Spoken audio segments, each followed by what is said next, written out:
बिस्मिल्लाहिर्रहमानिर्रहीम। अस्सलाम वालेकुम नादरीन, आप यूट्यूब चैनल देख रहे हैं। मैं इमरान खान हूँ। नादरीन, पाकिस्तान के वज़ीर-ए-आज़म शहबाज शरीफ साहब का एक स्टेटमेंट आया। पहले आप ये ज़रा थोड़ा सा स्टेटमेंट सुन लें ताकि मैं हक़ाइक़ आपके सामने रखूँ। ये कौम को बेवकूफ़ समझते हैं। उन्होंने कहा, जी मशरिक़ वुस्ता जंग ने हमारी 2 साल की इज्तिमाई काविशों को नुकसान पहुँचाया है। यानी शहबाज शरीफ साहब ये बता रहे हैं कि हमने बहुत सारी चीज़ें ठीक कर ली थी और पाकिस्तान जो है वो बेहतर ट्रैक पे चला गया था। हमारी जो 2 साल की कोशिशें थी मुश्तरका, जब वो मुश्तरका कहते हैं तो वो फील्ड मार्शल को अपने साथ शामिल करते हैं कि हमने जो कुछ भी किया उसको नुकसान पहुंचा। तो रिकॉर्ड ज़रा थोड़ा सीधा कर लें। एक तो ये है कि ऐसा बयान ना बांग्लादेश ने दिया, ना इंडिया ने दिया, ना श्रीलंका ने दिया, ना अफगानिस्तान ने दिया। खित्ते में किसी मुल्क ने ये नहीं कहा कि इस जंग ने हमें नुकसान पहुंचाया। हालांकि इन तमाम ममालिक ने अपने लोगों को जंग के दौरान रिलीफ दिया, यानी अपनी टैक्सेस को कम किया ताकि लोगों के ऊपर बोझ कम से कम पड़े, जबकि पाकिस्तान ने इसका उलट किया। ये जंग शुरू होने से पहले ये इस तरह बात कर रहे हैं जैसे पाकिस्तान में दूध और शहद की नहरें बह रही थी और उन्होंने हालात को बहुत बेहतर कर दिया था। कुछ चीज़ें रिकॉर्ड के ऊपर सीधी कर लेते हैं क्योंकि आने वाले दिनों में इन्होंने सारा कुछ जंग पे डाल देना है।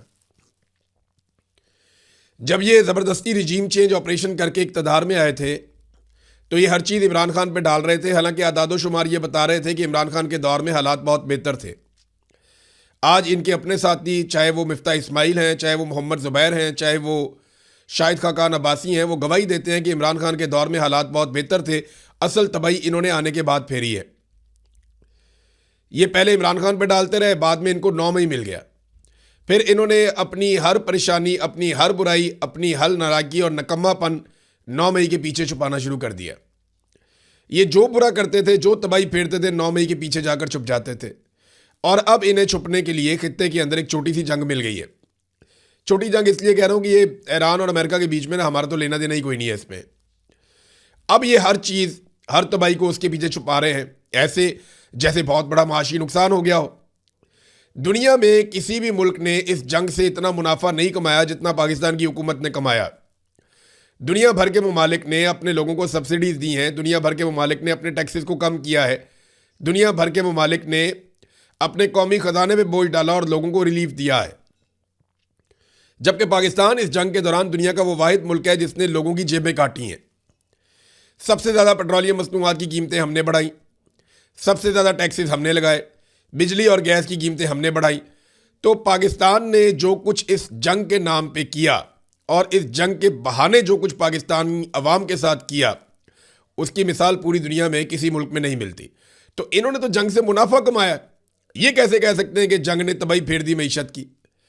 तो ये एक नया इनको हथियार मिल गया है। एक तरफ इन्होंने जेबें भरी, अवाम की जेबें काटी, और दूसरी तरफ अवाम पे ही एहसान चढ़ा रहे हैं कि हम पता नहीं क्या करने वाले थे। जंग से पहले हालात क्या थे ज़रा ये देख लें आप। जो गुर्बत और बेरोजगारी है उसके रिकॉर्ड जंग शुरू होने से पहले टूट चुके थे। महंगाई अपने उरूज पर थी। मईशत जंग शुरू होने से पहले ही तबाह हो चुकी थी। पेट्रोल, गैस और बिजली की कीमतें कई गुना बढ़ चुकी थी जंग शुरू होने से पहले, और जंग शुरू होने के बाद तो इन्होंने बिल्कुल ही तबाही फेर दी। सरमायाकारी 50 साल की कम तरीन सतह पर जंग शुरू होने से पहले ही आ चुकी थी।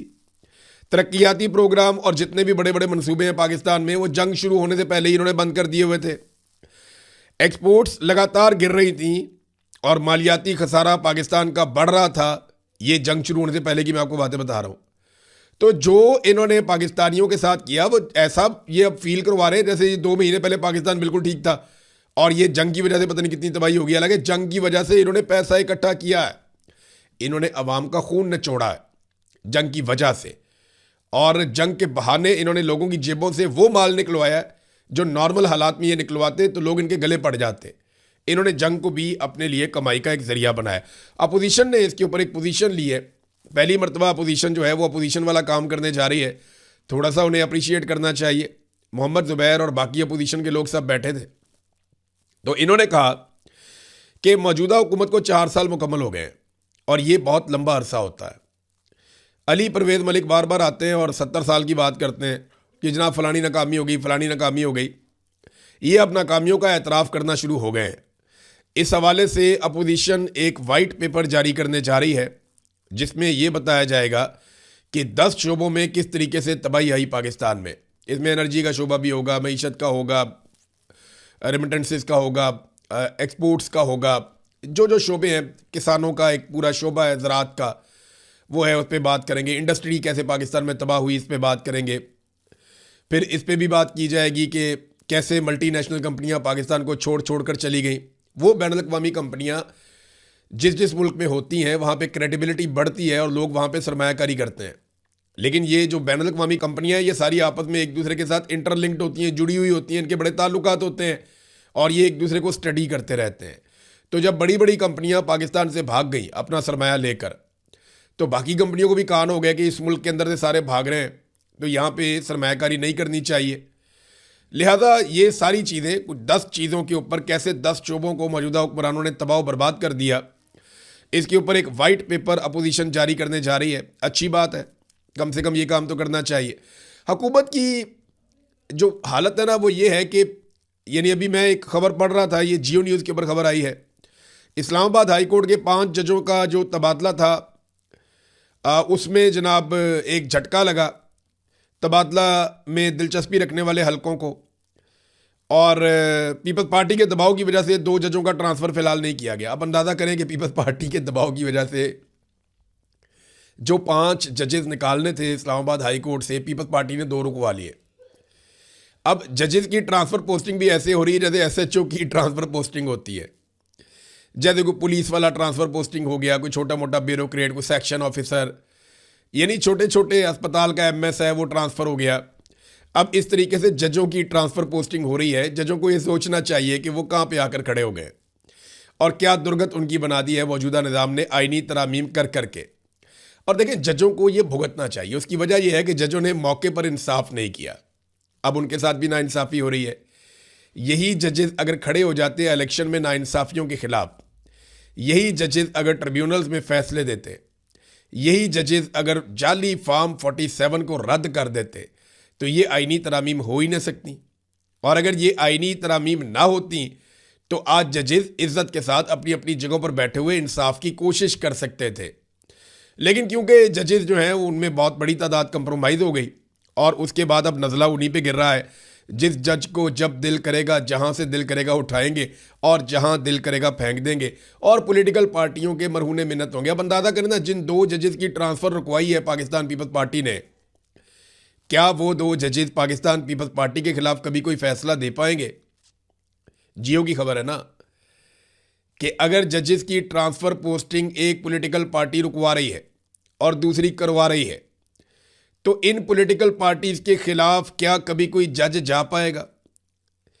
जजेस से जो है वो उनका इख्तियार छीन लिया गया है, उनकी आज़ादी छीन ली गई है। अब ये अदलिया कभी ऐसे आज़ाद नहीं रहेगी। आ जाए डोनाल्ड ट्रंप की तरफ, जो बैनुल अक़वामी मामलात हैं उनको थोड़ा सा रिपोर्ट करते हैं आपके सामने। डोनाल्ड ट्रंप ने जो उनका सोशल मीडिया है ट्रुथ, उसके ऊपर एक ट्वीट किया है, एक पोस्ट की है, और इसमें डोनाल्ड ट्रंप अपने हाथ में M4 गन, ये अमेरिकन की बड़ी ख़ास गन है M4, ये 223 बोर की गन है और M4 इसे कहते हैं। ये जो शॉर्ट कॉम्बैट है या जो लड़ाई है क्लोज रेंज में लड़ी जाती है, उसके लिए ये एक बेहतरीन हथियारों में से एक हथियार है। ये पाकिस्तान में भी है, ये गन अब पूरी दुनिया के अंदर बड़ी मकबूल हो गई है। अफ़गान वॉर में इसको मकबूलियत मिली थी M4 को। तो ये जो बंदूक है ये डोनाल्ड ट्रंप ने अपने हाथ में पकड़ी हुई है और कोट पैंट पहन के खड़े हैं एक वॉर जोन में, और पीछे जगह जगह आग लगी हुई है, जगह जगह जो है वो बंकर्स हैं, फौजी बंकर्स इस किस्म की जगह, और वो तबाह हो रही हैं, धमाके हो रहे हैं। तो डोनाल्ड ट्रंप ने अपनी एक फ़ोटो जारी कर दी, नो मोर मिस्टर नाइस गाय, यानी मैं अब अच्छा आदमी ज़्यादा देर तक नहीं रहूँगा, ये डोनाल्ड ट्रंप ने कहा। Iran can't get their act together, they don't know how to sign a nuclear deal, they better get smart soon, president Donald J Trump. Trump ने धमकी लगाई है कि ईरान को नहीं पता चल रहा कि कैसे न्यूक्लियर डील करनी है। अगर उन्हें समझ नहीं आ रही ना, तो उन्हें जल्द समझ लेना चाहिए, यही उनके लिए बेहतर है। और साथ ही बंदूक हाथ में पकड़े हुए अपनी फ़ोटोशॉप फ़ोटो पेस्ट कर दी डोनाल्ड ट्रंप ने सोशल मीडिया पे। इसका मतलब क्या है? ये एक धमकी है जो डोनाल्ड ट्रंप ने लगाई है ईरान को कि अगर जल्द अज जल्द आप हमारे साथ कोई डील नहीं करते तो फिर हम आपके साथ ये कर सकते हैं। अमेरिकन एजेंसियों ने सर जोड़ लिए हैं इस बात पे कि अगर अमेरिका यकतरफा तौर पे अपनी फतह का ऐलान कर देता है तो इस पे ईरान का रद्द-ए-अमल क्या होगा। यानी अगर अमेरिका अपनी फतह का ऐलान करता है कि जी हमने अपने टारगेट्स अचीव कर लिए हैं किसी एक मौके पर, और फिर अपनी फ़ौजी क़ुव्वत को कम करता है, तो ईरान की तरफ से रिटेलिएशन आएगी। ये बात अमेरिकन इंटेलिजेंस एजेंसीज डिस्कस कर रही हैं। ईरान को कंट्रोल कैसे करना है इसका उनके पास इस वक्त तक फ़िलहाल कोई हल नहीं है। उन्हें समझ नहीं आ रही कि जिस मसले में उन्होंने अपने आप को फंसा लिया है, इस मसले से निकलना कैसे है। यानी गेम शुरू तो उन्होंने किया, अब गेम को ख़त्म कैसे करना है ये उनसे समझ ही नहीं आ रही। अब इसमें एक जर्मन चांसलर ने स्टेटमेंट दिया। एक दिन पहले डोनाल्ड ट्रंप ने जर्मन चांसलर के बारे में स्टेटमेंट दिया था, वो किसी के बारे में भी सख्त बात कर देते हैं। तो उन्होंने वापस स्टेटमेंट दिया। उन्होंने कहा जी देखें, मुझे जंग के शुरू से ही ये खदशात थे कि ये जंग शुरू हो जाएगी तो फिर क्या होगा। कह रहे जर्मनी और यूरोप जो है वो सफ़र कर रहा है उन नताइज की वजह से जो पैदा हो गए हैं इस जंग की वजह से। ख़ास तौर पे जो आबनाए हुर्मुज़ बंद हुई है उसकी वजह से हमें नुकसान हुआ है, और ये हमारी एनर्जी सप्लाई को बहुत हद तक मुतासर कर रहा है ये मामला, और हमारी परफॉर्मेंस जो है एक इकॉनमी में उसके ऊपर ये असरअंदाज हो रहा है। और वो कहते हैं मेरा अभी भी सारा की सारी तवज्जो और कोशिश यही है कि किसी तरह से ये जंग रुक जाए। लेकिन अगर ये जंग रुक जाए तो इसमें जो सबसे बड़ा मामला है वो तो आबनाए हुर्मुज़ का है। अमेरिका के एक प्रोफेसर हैं और ये अमेरिका और इसराइल के हवाले से ख़ारजी मामलात में, स्ट्रेटेजिक मामलात में इनकी एक्सपर्टीज़ है। इनका नाम है प्रोफेसर जॉन मेयरशामर। इन्होंने एक बयान दिया है टीवी के ऊपर, और इनका स्टेटमेंट जो है वो बहुत वायरल हो गया पूरे अमेरिका में और दुनिया भर में। इन्होंने बड़े वसूख के साथ एक बात कही कि ईरान अब कभी आबनाए हुर्मुज़ का कंट्रोल नहीं छोड़ेगा। ईरानी पागल होंगे अगर इस कंट्रोल को छोड़ देंगे, क्योंकि वो फाते हैं और ये आबी गुज़रगाह उन्हें स्ट्रेटेजिक एडवांटेज देती है। दूसरी बात, मार्को रूबियो और जेडी वेंस दोनों ईरान के साथ मुज़ाकराती अमल में शरीक नहीं होना चाहते। वजह यह है कि 2028 में ये लोग सदारती इलेक्शन भी लड़ना चाहते हैं, लेकिन इस जंग का फाते ईरान है। यानी जेडी वेंस भी चाहते हैं कि सदारती इलेक्शन लड़ें, मार्को रूबियो भी चाहते हैं सदारती इलेक्शन लड़ें। अब वो दोनों तो इसके अंदर कभी भी मुज़ाकरात का हिस्सा नहीं बनेंगे, क्योंकि ईरान फाते है और फाते को आपको मैदान में जो कुछ आप नहीं जीत पाते वो आप टेबल पे उससे नहीं ले सकते, बल्कि आपको फाते को कुछ ना कुछ देना पड़ता है। तो ईरान फाते है, फाते से मुज़ाकरात करते हुए अमेरिका को बहुत कुछ देना पड़ेगा, और जो भी ये सब कुछ देगा इसराइली लॉबी उसे टारगेट करेगी और इलेक्शन में जीतने नहीं देगी। यही वजह है कि ये दोनों खौफजदा हैं, मार्को रूबियो और जेडी वेंस।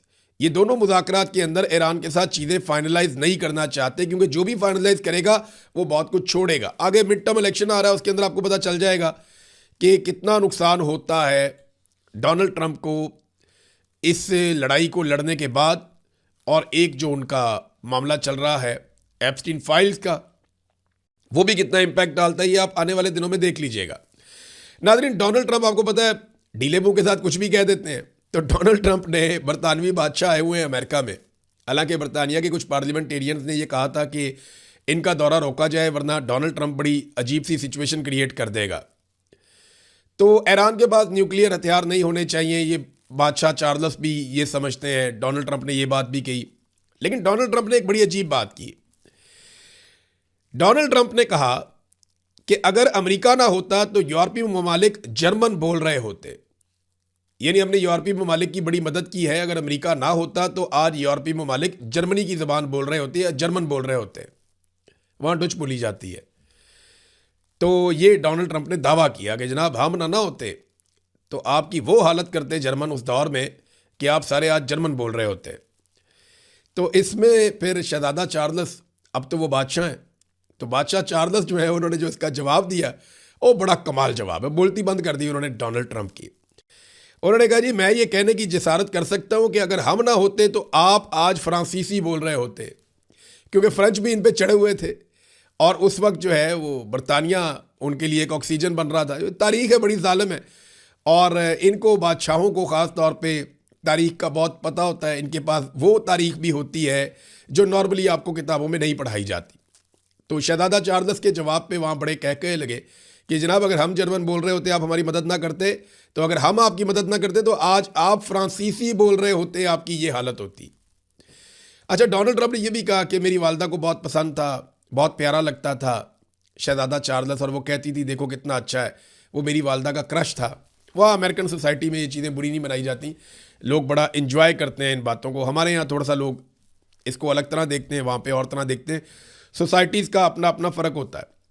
बरतानवी सफ़ीर की इस मौके पर, जब बरतानिया के बादशाह मौजूद हैं अमेरिका में, तो बरतानवी सफ़ीर की एक ऑडियो लीक हो गई। ये बड़ी इंटरेस्टिंग ऑडियो है। उसमें ये कहते हैं कि अमेरिका का खसूसी ताल्लुक़ बरतानिया के साथ नहीं है। हाँ, ये ज़रूर है कि हमारे अमेरिका के साथ ताल्लुक़ आता है, लेकिन ख़ास ताल्लुक़ हमारा बरतानिया और अमेरिका का नहीं है। अमेरिका का ख़ास ताल्लुक़ सिर्फ इसराइल के साथ है, ये बरतानवी सफ़ीर ने कहा है। बरतानवी अखबार फाइनेंशियल टाइम्स की रिपोर्ट के मुताबिक लीक होने वाली ऑडियो में बरतानवी सफ़ीर ने कहा कि अमेरिका और बरतानिया के, और ये अमेरिका में बरतानवी सफ़ीर है, अमेरिका में जो बरतानवी सफ़ीर है सर क्रिश्चियन टर्नर, इन्होंने ये स्टेटमेंट दिया और टेलीफोन के ऊपर इनकी ऑडियो कॉल लीक हो गई। और इस मौके पर लीक हुई जब बादशाह मौजूद है अमेरिका में। यहाँ भी एक बड़ी पॉलिटिक्स होती है, ऐसे मौके पर ये वाली कॉल लीक हो जाना ये इतना सादी बात नहीं है, और लीक होके फौरी तौर पे ये चीज़ की तशहीर भी होगी। हालांकि जो ब्रिटिश गवर्नमेंट है उन्होंने ये कहा, दफ्तर खारजा ने, कि ये सफ़ीर की ज़ाती राय और ख्यालात हैं, हुकूमत का ऐसे कोई ताल्लुक़ नहीं है। तो सफ़ीर ने जो कहा, जो ऑडियो लीक हुई, उसमें कहा कि अमेरिका और बरतानिया के दरमियान करीबी ताल्लुक़ ज़रूर है, लेकिन ख़ास तौर पर दिफा और मईशत के शोबों में ताहम आलमी हालात तेज़ी से बदल रहे हैं। आज अमेरिका का जो ख़ास दोस्त है या ख़ास ताल्लुक़ है वो इसराइल के साथ है। यूरोप अब मुकम्मल तौर पर अमेरिका के सिक्योरिटी निज़ाम पर इन्हिसार नहीं कर सकता। इस वक्त अमेरिका का ख़ास ताल्लुक़ एक ही मुल्क के साथ है और वो मुल्क इसराइल है। तो उन्होंने ये कहा कि मगरबी ममालिक को अपनी ज़रा थोड़ी सी असर नो जायज़ा लेना पड़ेगा। सिक्योरिटी मामलात और दीगर मामलात में अमेरिका पे पहले की तरह इन्हिसार नहीं कर सकते। इस मौके पर इस किस्म की कॉल लीक हो जाना इतना सादा नहीं है। नाज़रीन, शुमाली कोरिया से एक खबर आई है और ये अमेरिकन इसके ऊपर तबसरा भी कर रहे हैं और हैरत का इजहार भी कर रहे हैं, परेशानी का इजहार भी कर रहे हैं कि शुमाली कोरिया बहुत तेज़ी से अपने हथियारों को उस लेवल तक लेकर जा रहा है कि अमेरिका के लिए आइंदा उन्हें रोकना मुमकिन नहीं रहेगा। यानी अमेरिका के लिए एक बहुत बड़ा ख़तरा बनता जा रहा है। अमेरिका का जो सिस्टम है और जिस तरह वो इंटरसेप्ट करता है मिज़ाइलों को, उसमें मिज़ाइल बनाने की रफ्तार कम है और जो मिज़ाइल वो बनाते हैं वो बहुत महंगे हैं और एक हद से ज़्यादा वो तैनात भी नहीं किए जा सकते। तो नॉर्थ कोरिया जो है वो सालाना 12 से 15 वॉरहेड्स बना रहा है, जो बहुत बड़ी तादाद है। एक वॉरहेड को या एक बड़े मिज़ाइल को, जो बैलिस्टिक मिज़ाइल आता है, उसको रोकने के लिए 2-2, 3-3 इंटरसेप्टर्स भी बाज़ औक़ात लगते हैं। तो शुमाली कोरिया इस तादाद को इतनी तेज़ी से बढ़ा रहा है कि अमेरिका के लिए फ्यूचर में इन्हें रोकना मुमकिन शायद नहीं होगा। अच्छा, उसमें ये बताते हैं कि नई टेक्नोलॉजी आ रही है शुमाली कोरिया के पास, जिसमें वो सॉलिड फ्यूल मिज़ाइल्स बना रहा है और इसके अलावा बहुत सारे डिकॉय मिज़ाइल्स बना रहा है। यानी ऐसे मिज़ाइल जिनके अंदर कोई बारूद नहीं होता, वो बहुत सस्ते बनते हैं और बड़ी तादाद में वो भी लॉन्च कर दिए जाते हैं। तो जब ये सिस्टम में दाखिल होते हैं तो वो सिस्टम बौखला जाता है। ये काम ईरान ने भी किया था। तो कोरिया बहुत बड़े पैमाने पर ये काम कर रहा है। ब्लूमबर्ग ने ये रिपोर्ट दी है कि अब शुमाली कोरिया वो ताकत हासिल कर रहा है कि अमेरिका मुस्तकबिल में शुमाली कोरिया को नहीं रोक पाएगा और शुमाली कोरिया के मिज़ाइल वो हैं जो दुनिया के किसी भी कोने तक पहुंच सकते हैं। आखिर में नाज़रीन, एक खबर छपी है और ये भी एक अमेरिकी जरीदा है, द अटलांटिक। उसके अंदर ये दावा किया गया है कि डोनाल्ड ट्रंप से ईरान जंग की हकीकत छुपाई जा रही है। यानी पूरी तरह से डोनाल्ड ट्रंप को नहीं मालूम कि ईरान जंग के असरात क्या हैं और मामला कहाँ पहुँच गया। देखिए, अमेरिकन एस्टेब्लिशमेंट भी तो है, वो जब चाहते हैं किसी लड़ाई में किसी को उतारना वो उतारते हैं, वो जब चाहते हैं लड़ाई को ख़त्म करना वो लड़ाई को ख़त्म करते हैं और वो अमेरिकन सदूर को इस्तेमाल भी करते हैं बाद वक़्त गलत इन्फॉर्मेशन देकर। इस पे बार बार जेडी वेंस ने और दीगर लोगों ने पूछा भी कि क्या जो इन्फॉर्मेशन हमें पेंटागन से मिल रही है वो ठीक है या गलत है। तो ये द अटलांटिक का जो दावा है वो दावा कुछ हद तक ठीक है, क्योंकि देखिए इसका जो सियासी खुमियाजा भुगतना पड़ेगा वो पेंटागन को नहीं भुगतना पड़ेगा, वो भुगतना पड़ेगा पॉलिटिकल लीडर डोनाल्ड ट्रंप को या उनकी पॉलिटिकल पार्टी को, तो सारा बोझ तो उन पे आ जाएगा। तो अब ये इस बात का खदशा जाहिर किया जा रहा है कि शायद उनसे मालूमात छुपाई जा रही हैं। अब तक के लिए इतने, अपना ख्याल रखिएगा, अपने इस चैनल का भी। अल्लाह हाफ़िज़।